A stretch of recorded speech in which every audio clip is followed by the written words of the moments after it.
It's been a year since Emily has seen Dr. Ahmed Al-Niami in person. Life other than COVID has kind of gone back to normal.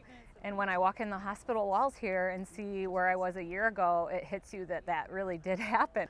March 17th, that's the day that I had to go through surgery and basically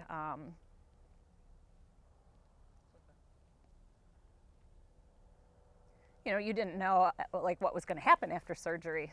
Around Christmas time of 2019, Emily was diagnosed with stage 4 ovarian cancer. I thought I was going to die. But after coming to the UW Carbone Cancer Center, her outlook changed. After that meeting with Dr. Al-Niami, he just instilled so much hope in us that we felt so much better that there is going to be life after this. This isn't a death sentence. Emily, who lives in Rockford, started chemotherapy at Swedish American Regional Cancer Center. A few months later, on March 17, 2020, she had surgery at the UW Carbone Cancer Center, just as the COVID pandemic hit. With all the obstacles of COVID and all the times and the anxiety from the patients and their families, we discussed and said, well, you are first and the cancer is to be beaten. COVID was kind of just not really in our minds that much. We knew what was happening in the world, but we just were so focused on what we needed to do here at the hospital and get through this surgery.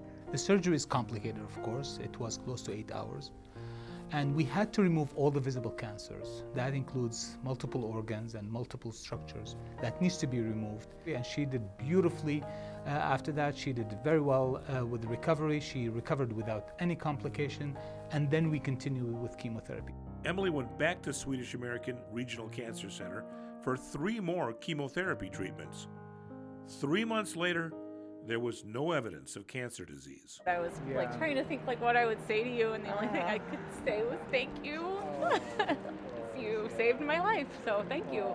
This is a moment where all the hard work from her and her family, her friends, and the surgical team and the chemotherapy teams down in Swedish American hospitals came to fruition, and it came to the point where we have beaten this cancer. I want to live my life, and I want to be positive, and I want to, do things, and I don't want to dwell on the fact that I had cancer.